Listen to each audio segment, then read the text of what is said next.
말씀들도 마찬가지겠지만 특별히 이 시편의 말씀처럼 배경이 중요하게 작용하는 말씀도 없다고 저는 생각을 합니다.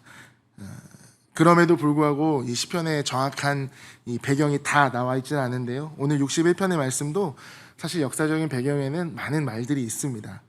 이 땅끝에서라는 표현 때문에 이 저자가 이스라엘을 떠나 있었던 포로기에 이 시편을 썼다라고 주장하는 사람도 있지만 이것이 다윗의 시이기 때문에 그렇게 보기는 좀 어렵고요. 땅끝에서라는 표현과 4절에 나오는 주의 장막에 머물기를 원한다는 표현을 통해서 분명한 것은 다윗이 예루살렘을 떠나 있었다라는 상황은 우리가 짐작을 할 수 있습니다. 바로 앞 60편의 상황처럼 전쟁 때문에 그랬을 수도 있고 다윗이 왕이 되고 난 후에 압살롬 때문에 도망했던 경험도 있고 혹은 우리가 알지 못하는 또 성경에 기록되지 않은 여러 가지 사건들 때문에 이 시를 썼을 가능성도 있습니다. 여러 가지 가능성이 있지만 중요한 것은 다윗이 지리적으로 어디에 있었냐보다 그가 지금 자신의 있는 곳을 땅끝이라고 표현할 만큼 하나님으로부터 멀리 떨어져 있다라는 사실을 우리는 간접적으로 느끼게 되는 것이죠. 실제로 다윗이 땅끝에 있었을 수도 있고 그렇지 않았을 수도 있었지만 그건 우리가 알 수 없지만 최소한 다윗은 그러한 마음으로 이 시편을 써내려갔던 것입니다. 이 다윗에게 있어서 하나님을 임재하는 그 성소, 하나님께서 이름을 두신 그 예루살렘은 그 다윗의 믿음의 중심이었고 삶의 중심이었습니다. 다른 많은 시편에서도 찾아볼 수 있듯이 다윗은 하나님이 계신 그곳을 너무너무 많이 사모했던 사람이죠. 물론 다윗만 그랬던 것은 아닐 것입니다. 당시에 다윗처럼 하나님을 사랑하는 모든 사람들이 아마 하나님 계신 그곳에 더 가까이 나아가기를 사모했을 것입니다. 지금 다시 한번 다윗이 어느 상황인지 우리가 알 수는 없지만 하나님께 다윗은 그렇게 가까이 나아갈 수 없는 상황임에는 확신할 것입니다. 땅끝에 있는 마음으로 하나님을 찾고 있습니다. 그냥 멀리서 먼 발치에서 단순히 그립거나 보고 싶은 정도의 상황이 아니라 땅끝에서 심지어 지금 그의 마음은 약해져 있다라고 볼 수가 있다라는 것이죠. 그냥 느낌적인 느낌으로 다윗이 많이 약해져 있구나라고 얘기하는 것은 아닙니다. 어떤 상황에 완전히 압도되어져 있고 짓눌린 표현이 바로 이 마음이 약해져 있다라는 것이죠. 그 상황 앞에서 완전히 무기력하게 될 때, 그래서 쉬운 성경, 우리말 성경으로 번역한 61편을 보시면 내 마음이 연약할 때, 내 마음이 짓눌릴 때, 내가 낙심할 때, 내 심장이 떨려 힘이 없을 때처럼 그렇게 번역을 해놓은 성경도 있습니다. 실제로 아무것도 할 수 없는 그 상태, 에너지가 완전히 바닥나버린, 지쳐버린 그 상태, 무엇을 할 수도 없고 하고 싶지도 않은 그 상태, 그리고 어떻게 해야 될지도 모르는 상태를 우리는 마음이 약해져 있는 상태, 연약한 상태, 짓눌려져 있는 상태라고 표현을 합니다. 우리가 땅끝에 있다 할지라도 마음이 약해지지 않으면 그나마 좀 괜찮습니다. 이겨낼 힘이 있다면 그 땅끝에서부터 다시 한 걸음 한 걸음 하나님 앞으로 나아가면 되는 것이죠. 근데 우리가 땅끝에 있다라는 그 상황이 사실은 더욱더 우리를 절망 속에 빠뜨릴 때도 있습니다. 오늘 아마 다윗이 그런 상황이 아니었나 싶습니다. 그가 처한 상황이 객관적으로 봐서 어느 정도로 이게 압도적이고 고통스러웠는지 우리는 정확하게는 알 수는 없지만 분명히 다윗의 마음은 약해져 있구나, 짓눌려져 있구나, 아무것도 할 수 없는 상태구나라는 것을 느낄 수 있다는 것이죠. 그리고 지금 그곳에서 우리는 다윗과 만나고 있습니다. 우리도 다윗처럼 마음이 약해질 때가 분명히 있습니다. 우리를 짓누르는 것들 때문에 꼼짝할 수가 없고 내가 할 수 있는 것이 아무것도 없구나라고 느껴질 때, 어쩌면 계속되는 이 코로나 상황이 나를 그렇게 나약하게 만들고 있을 수도 있고 실제적으로 경제적인 타격을 받아 우리가 그랬을 수도 있습니다. 누군가는 죽음이라는 어려움 때문에 그 두려움 앞에 서 있을 수도 있고 사회적 거리두기가 이제는 영적 거리두기 같이 우리에게 작용할 수도 있는 것입니다. 영적으로, 몸으로 우리가 교회에 멀어지고 하나님과 멀어지는 그 상태, 우리가 그것 때문에 마음이 약해져 있을 수도 있다는 것이죠. 계획한 일들이 뜻대로 되지 않거나 오랫동안 준비한 일이 한순간에 무너지거나 예상할 수 없는 질병과 사고를 만날 때, 그리고 갑작스러운 재앙을 만날 때 우리는 이런 다윗처럼 땅끝에 있는 것처럼 마음이 약해질 수가 있습니다. 내가 직접 당하는 일들, 내가 사랑하는 사람들이 당한 그 일들 때문에 내가 간접적으로도 마음이 약해질 수도 있다는 것이죠. 무엇을 해야 할지, 무엇을 할 수 있을지, 또 뭐가 필요할지 모르고 멈춰서 있을 때, 오늘 말씀을 통해서 61편을 통해서 다윗은 그런 상황에 기록한 시에서 우리가 그 상황에 놓여 있을 때 우리가 어떻게 해야 될지를 보여주고 있습니다. 우리가 마음이 약해질 때 우리는 무엇을 할 수 있습니까? 우리가 필요한 것이 무엇입니까? 그리고 우리가 해야 할 것이 무엇인지 이 말씀을 통해서 다윗은 우리에게 오늘 이야기를 하고 있는 것입니다. 여러분 마음이 약해지시면 가장 먼저 무엇을 하십니까? 여기 앉아 계신 대부분의 분들께서 기도라고 대답을 하셨을 줄 믿습니다. 맞습니다. 우리가 마음이 약해질 수 있을 때 할 수 있는 게 기도밖에 없다는 것이죠. 다윗은 그렇기 때문에 나의 부르짖음이라고 이야기를 하고 있고 내 기도라고 1절에서 이야기를 하고 있습니다. 또 2절에서도 계속해서 주께 부르짖는다라고 이야기를 하는 것이죠. 여러분 부르짖는 소리 들어보셨습니까? 일반적으로 뭐 크게 기쁘게 외치는 소리를 부르짖다라고 표현을 할 수도 있지만 오늘 여기에서는 간절한 마음으로 절망적인 상황에서 큰 소리를 내는 것을 의미를 하고 있습니다. 그것은 아무 의미 없는 소리가 아니라 하나님께 드리는 기도의 부르짖음이었습니다. 그 부르짖음으로 다윗은 하나님께 두 가지를 요청을 하고 있습니다. 첫 번째는 자기의 기도를 좀 들어달라는 것입니다. 그냥 지나가는 얘기처럼 듣지 마시고 잠시 멈춰 서셔서 주의를 기울이셔서 내 얘기를 좀 들어달라, 다윗은 하나님께 요청을 하고 있습니다. 그러면서 자신의 상황에 대해서 내 마음이 약해질 때에 땅끝에서부터 주께 부르짖으오리니 라고 표현을 하고 있습니다. 멀리 떨어져 있지만 하나님은 들으실 수 있는 분이십니다. 그가 마음이 약해져 있어 그의 부르짖음이 아니라 너무나 약한 작은 소리가 될지라도 하나님은 들으실 수 있으신 분이십니다. 그러니 우리는 언제든 기도할 수 있다라는 것이죠. 땅끝에 있든지 마음이 약해지든지 우리는 기도할 수 있는 상황이라는 것입니다. 왜? 하나님께서는 언제 어디서건 그 기도의 소리를 들으실 수 있는 분이기 때문입니다. 언제든 어디서든 우리는 기도할 수 있고 성경을 믿는 자들에게, 성경이 우리를 믿는 자들에게 하여금 쉬지 말고 기도하라라고 명령하는 것은 하나님께서도 쉬지 않고 들으신다라는 전제를 포함하고 있는 것입니다. 어떠한 상황에 있든지 우리는 가장 최소한으로 기도할 수 있다라는 것이죠. 그것이 우리가 가장 최선으로 할 수 있는, 가장 간절하게 할 수 있는 기도의 소리일 것입니다. 그리고 다윗은 하나님께 인도하기를 구하고 있습니다. 2절에 보시면 나보다 높은 바위에 나를 인도하소서라고 말씀을 하고 있습니다. 60편 9절의 말씀에 보시면 누가 나를 이끌어 견고한 성에 들이며 누가 나를 에돔에 인도할까라고 물으면서 하나님의 인도하심을 구했던 것처럼 여기서도 지금 그렇게 하나님의 인도하심을 구하고 있습니다. 그것을 할 수 있는 분이 오직 하나님 한 분이시기 때문입니다. 다윗은 조금 특별한 표현을 사용하고 있습니다. 나보다 높은 바위. 이 바위라는 표현이 시편의 20번 이상 하나님을 묘사하는 단어로 표현이 되고 있습니다.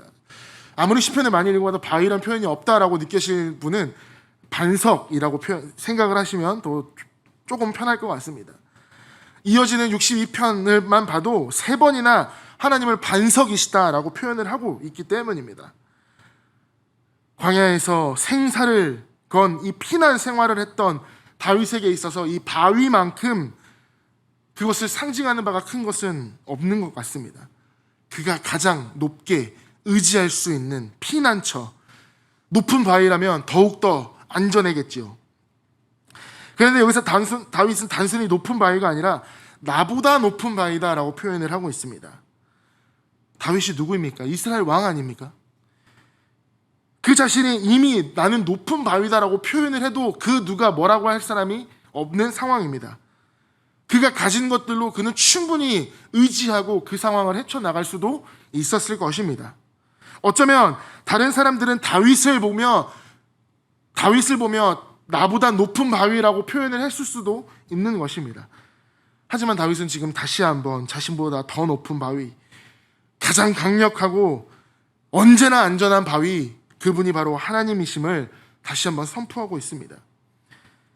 다윗보다 살짝 높은 바위도 아니고 무한히 높은, 우리가 감히 쳐다볼 수도 없는 그 하나님. 다윗이 구하는 것은 다른 무엇이 아니라 하나님께로 자기를 인도해 달라는 간절한 표현인 것입니다. 그리고 하나님께로 인도하는 것은 오직 하나님께서만 하실 수 있기에 그 어떤 다른 상황이나 사람이 아닌 하나님께 간구를 하고 있는 것이죠. 우리가 마음이 연약해질 때 우리의 소망을 품는 그 어떤 것, 그것이 내가 가진 어떤 힘일 수도 있고 의지할 수 있는 누군가가 될 수도 있고, 그것들이 나를 이 상황 가운데서 해결해 주리라. 내가 그것만 있으면, 내 손에 그것만 쥐어지면 내가 이 상황은 이겨낼 수 있을 거다라고 우리는 그렇게 쉽게 생각을 하게 됩니다. 그것이 우리가 생각하는 높은 바위이겠죠. 하지만 여러분, 그 바위가 무너져 내린다면 우리의 마음은 그보다 더 많이 무너져 내릴 것입니다. 마음이 약해져 있을 때, 더욱더 약해질 때, 더 이상 아무것도 할 수 없을 것 같다. 그런데 그때도 우리가 할 수 있는 가장 최선의 이 기도, 그것을 통해서 절대로 무너지지 않으시는, 언제나 기도를 들어주시는 그 하나님께 나를 그곳으로 인도하여 달라고 하는 그 구원의 기도. 그렇기 때문에 우리가 가장 먼저 찾아야 할 것, 상황, 어떠한 사람, 의지할 것이 아니라 하나님이라는 그 바위, 그 반석, 그 위에 우리가 오르기만 한다면, 하나님과 함께 동행하기만 한다면 우리의 마음을 다시 한번 강하게 하실 것이라는 그 확신을 가지고 우리는 더욱더 다윗처럼 그때에 기도해야 한다라는 것이죠. 그리고 우리에게 필요한 것은 확신입니다. 3절에서 7절 말씀을 보시면 우리가 마음이 약해질 때 우리에게 필요한 것이 확신이다라는 것을 다윗은 이야기를 해주고 있습니다. 특별히 다윗은 자신의 경험과 하나님의 약속을 통해서 하나님에 대한 확신을 가지고 그것들을 표현하고 있습니다. 3절에 보시면 주님 나의 피난처 되시고 원수를 피하는 견고한 망대이십니다 라고 표현을 하고 있죠. 아마도 모르긴 몰라도 지금 이 상황이 다윗에게 처음으로 있는 마음이 약해져 있는 시기는 아니었을 것입니다. 우리가 아는 것, 성경에 나와 있는 그 어려움, 아마 그 이상으로 다윗은 어려움을 겪었다라고 우리는 생각을 할 수가 있죠. 근데 그 어려움 속에서도 다윗은 담대함을 나타내기도 했지만 여전히 다윗은 그 마음속에 두려움을 가지고 있던 사람이었습니다. 그 가운데 탄식 가운데 신음하기도 했고, 이해할 수 없는 하나님의 하시는 그 일에 의문을 품기도 했고, 하나님께 화도 내기도 했으며 하나님께 요구도 했고, 명령하듯 깨어나십시오, 일어나십시오 명령하듯 요청했던 사람이 바로 다윗입니다. 그 모든 일들을 통해 다윗이 경험한 한 가지는, 하나님이 하시면, 하나님은 언제나 나에게, 하나님은 지금도 나에게 확신을 주시는 분이다라는 것이었습니다. 오히려 내가 가지고 있는 높은 바위보다 언제나 하나님은 더 든든한 피난처가 되어주셨고, 원수의 공격을 피할 수 있는 견고한 망대가 되어주셨다라는 것을 경험했다는 것이죠. 양을 칠 때 사자와 곰의 입에서 자신을 지키시는 하나님을 경험했고, 골리앗과의 말도 안 되는 싸움에 승리를 주시는 하나님을 경험했고, 사울 왕의 위협에서 절묘하게 자신을 보호하시고 인도하시는 하나님의 인도하심을 경험했던 사람입니다. 계속되어진 어려움과 전쟁 가운데서도 승리하게 하시는 하나님을 경험했던 다윗입니다. 그 어떤 피난처보다, 그 어떤 망대보다 더 안전하고 더 튼튼한 피난처, 망대가 되시는 분이 바로 하나님이시다라고 지금 다윗은 확신하고 다시 한번 선포하고 있는 것이죠. 그래서 4절에서도 다윗은 지금도 내가 하나님 앞에 피합니다, 내가 다시 한번 하나님 앞에 나아갑니다라고 이야기를 하고 있는 것입니다. 영원히 내가 하나님이 계신 그곳에 가기를 원합니다. 그것이 궁극적으로는 주의 날개 아래입니다. 하나님의 가장 친밀한 보호하심이 그 있는 그곳, 주의 날개 아래로 내가 피할 것입니다. 그렇게 되기를 원합니다. 마치 아기 새가 가장 안전하게 느끼는 것이 어미새의 날개 아래인 것처럼 다윗은 하나님의 날개 아래에 있을 때 가장 안전함을 느꼈기 때문에 그곳으로 피하기를 원합니다 라고 지금도 고백을 하고 있습니다. 한 신학자는 여기서 좀 흥미로운 이야기를 우리에게 전달하고 있습니다.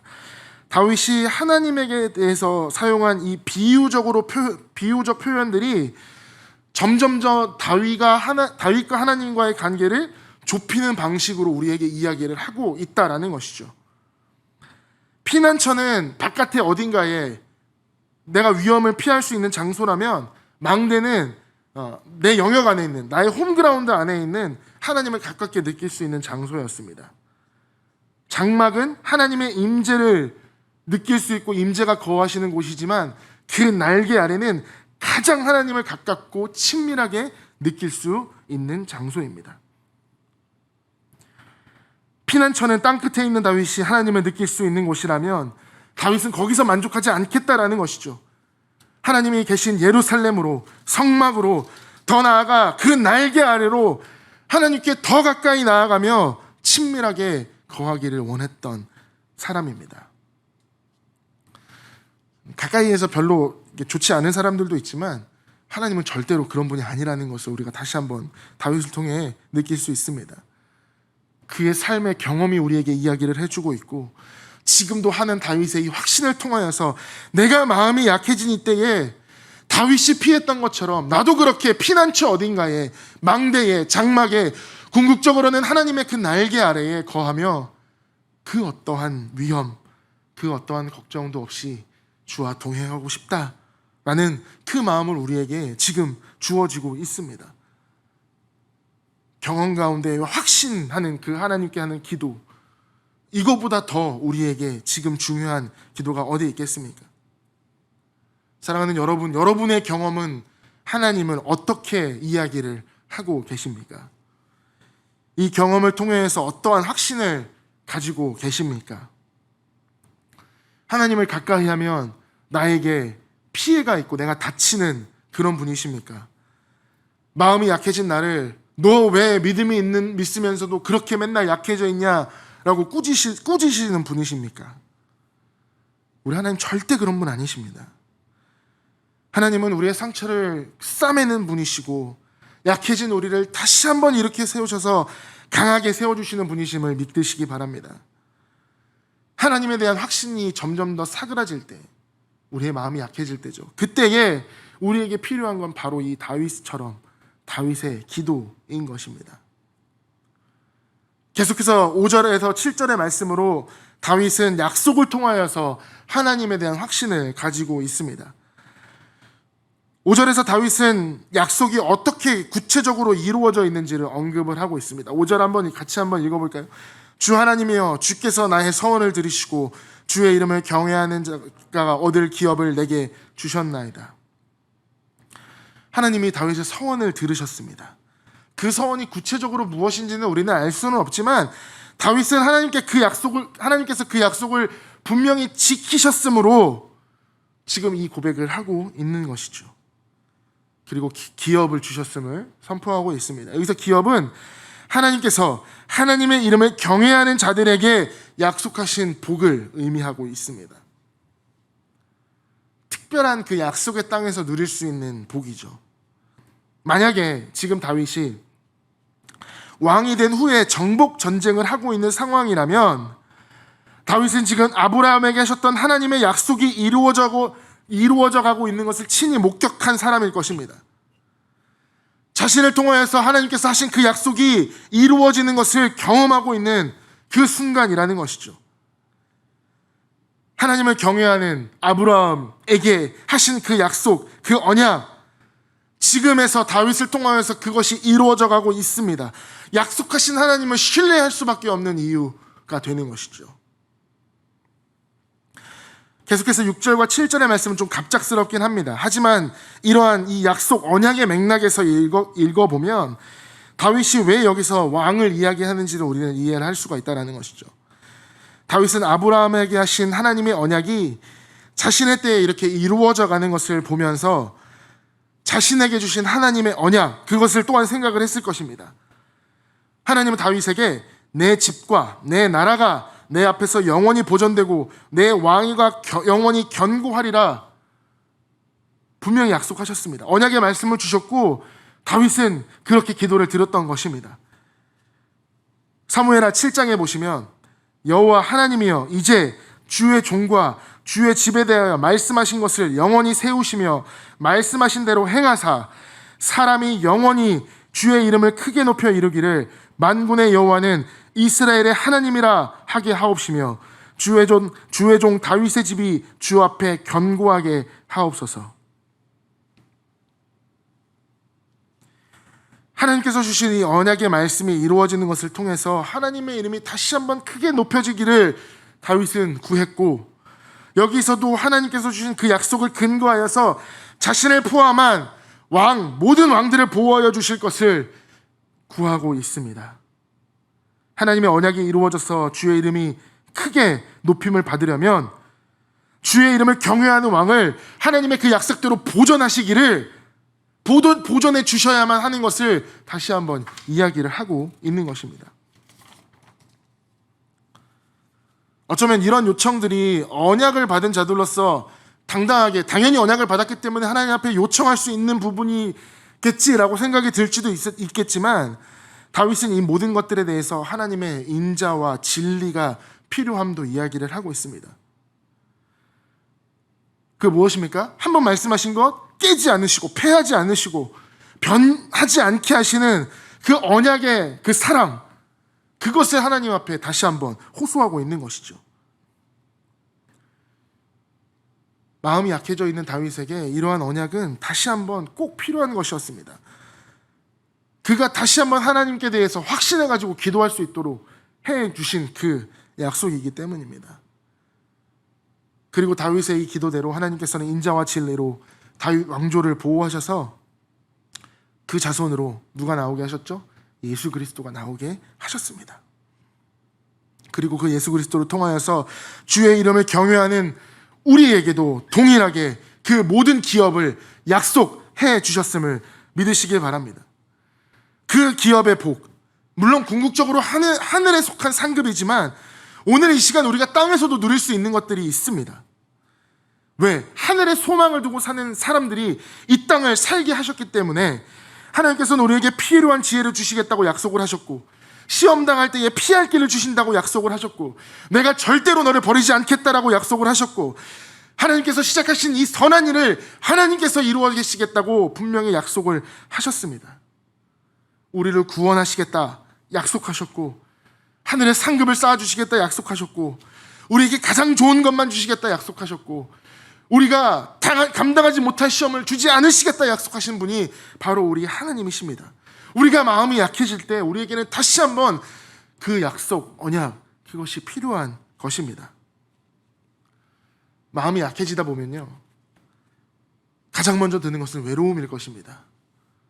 아무도 내 마음을 알아주지 못하는 것 같은, 그 누구도 이 상황을 겪어보지 않았기 때문에 아무도 내 마음을 알아줄 수 없을 것 같은 그 절망감, 외로움, 그 외로움에 깊게 빠져들다 보면 정말로 우리에게 필요한 것이 무엇인지 생각이 나지 않을 수도 있습니다. 그때 우리는 이 언약의 약속을 기억해야만 합니다. 그리고 말씀을 통해서, 성경을 통해서 주신 하나님을 기억하시길 바랍니다. 우리가 연약해질 때 우리에게 필요한 것, 그 순간에도 우리를 지켜보고 계시고 모든 것을 주관하시는 하나님에 대한 그 확신, 그리고 터져나오는 우리의 부르짖음의 그 기도, 그 기도로 우리는 하나님께 나아갈 수 있는 것입니다. 마지막으로 우리가 마음이 약해져야 될 때 우리가 해야 하는 것, 8절에 보시면 예배입니다. 주의 이름을 영원히 찬양한다는 것, 입술의 예배이죠. 나의 서원을 이행한다는 말, 삶의 예배입니다. 다윗은 단순히 이 어려움에서만 벗어나기 위해서 이 기도를 하고 있는 것이 아닙니다. 내가 지금 이 상황만 모면하려고 나의 최종적인 목표가 지금 내 앞에 당장 있는 어려움만 벗어나는 것이 아니라는 것입니다. 더 하나님께 나아가기를 원하고 더 하나님을 찬양하기를 고백하고 있습니다. 우리가 마음이 약해질 때 결국 우리에게 중요한 건 하나님을 높이는 것입니다. 언제나 우리가 해야 할 것, 우리에게 주어진 가장 중요한 책임이자 특권, 바로 예배입니다. 우리는 결과로 예배해야 되고 모든 과정에서도 예배해야 되고 시작에서도 예배를 해야 된다는 것이죠. 하나님을 경외하는 자가 하나님을 예배하지 않는다? 이것은 앞뒤가 맞지 않는 말입니다. 마음이 약해질 때, 외로울 때, 그 누구도 나를 이해할 수 없을 거라고 판단될 때 우리는 철저히 자기중심적이 됩니다. 세상에서 내가 제일 힘든 것 같고 그 누구도 나를 몰라주는 것 같고 기도를 한들 나 중심적으로, 광야에서 이스라엘 백성들이 그랬던 것처럼 마치 하나님께서 나에게 뭔가 잘못이라도 한 것처럼 원망하고 불평한 그런 이기적인 우리의 모습들이 나타나게 되는 것이죠. 하나님, 적어도 나한테 이러시면 안 되지 라는 생각도 들기도 합니다. 사람들이 나에게 말 걸어서도 안 되고 어떤 농담도 나는 받아들일 수 없고 내 심기를 건드리는 사람 가만두지 않을 거다라는 그 말도 안 되는 그 고통과 아집 속으로 나를 스스로를 빠져들게 만들고 있죠. 여러분, 그게 강해지는 것입니까? 그 누구보다 연약해지는 과정입니다. 하지만 우리가 정말 하나님을 경외하는 사람이라면 그때도 우리가 해야 할 일이 있다는 것 깨달아야 합니다. 하나님께 예배하는 것, 하나님의 이름을 높이는 것, 부르짖는 것, 기도하는 것, 나에게 좋은 것을 허락하셨을 때 나는 당연히 하나님께 감사와 예배하는 것처럼 그렇지 않을 때도 하나님을 예배해야 된다라는 그 마음, 그 결단, 오늘 우리 이 시간 다시 한번 우리에게 하나님께서 그 마음을 주시기를 원합니다. 말씀을 마치도록 하겠습니다. 하나님께서 때로는 정말 멀리 계시는 것 같다라고 느껴질 때가 있습니다. 마치 하나님은 그냥 이 말씀 안에만 계시는 것 같고 성경이라는 책 안에만 갇혀 계신 분 같다. 성경의 하나님은 홍해도 갈라주시고 죽은 자도 살리시고 믿는 자에게 복도 주시고 하나님을 믿지 않는 자에게 심판도 하시는 그런 분이신데 왜 내 삶에는 그런 하나님이 경험되지 않는 것인가? 어떤 아이가 멀리 떠나 있는 아빠 사진을 매일 보다가 하루는 엄마에게 울면서 그런 얘기를 했다고 합니다. 아빠가 이 사진에서 튀어나왔으면 좋겠다. 우리도 그런 마음이 들 때가 있지 않습니까? 하나님은 그렇게 책 안에만 존재하는 분이 아니라는 걸 알지만 내가 연약해져 있고 내가 약해져 있을 때 하나님은 한없이 멀리 계시는 것 같고 내가 땅끝에서 소리쳐야지만 겨우 들으시는 그런 분이신 것 같을 때 아무리 크게 소리쳐도 하나님 내 기도는 안 들어주셔 라고 내 스스로 확신할 수밖에 없을 때 그때에 여러분 오늘 이 61편의 말씀을 기억하셨으면 좋겠습니다. 우리가 무엇을 할 수 있습니까? 우리가 무엇이 필요합니까? 그리고 무엇을 해야 합니까? 그리고 우리가 다윗이 어떻게 했는지를 다시 한번 기억하는 여러분이 되시길 바라고, 다윗은 기도할 수 있어서 기도한 사람이 아닙니다. 기도할 수 없는 가운데에 하나님께서 주시는 그 확신으로 말미암아 그 언약을 붙잡고 고통스럽게 한마디 한마디 내뱉은 그런 기도임을, 그렇게 하나님을 예배했음을 다시 한번 기억하는 여러분 되셨으면 좋겠습니다. 많이 마음이 약해져 있는 시기인 것 같습니다. 우리뿐만 아니라 세상이 그렇습니다. 으쌰으쌰해서 빨리 끝날 것 같은 이 상황이 벌써 2년 넘게 지속되어져 있고, 종료라는 그 말이 우리에게는 더 이상 나오지 않게 되고 함께 가야만 하는 동반자가 되어버린 그 재난 가운데에 더 이상 물러설 곳이 없을 그때에 우리가 부르짖을 수 있는 단 한 가지의 이름, 하나님 아버지. 그 마음을 다시 한번 우리가 새기며 이 시간 우리 가운데에, 그리고 우리 삶 가운데에 여전히 역사하시고 우리를 새롭게 일으켜 세우실 하나님을 경외하며 신뢰하는 여러분이 되시기를 주님의 이름으로 축원합니다.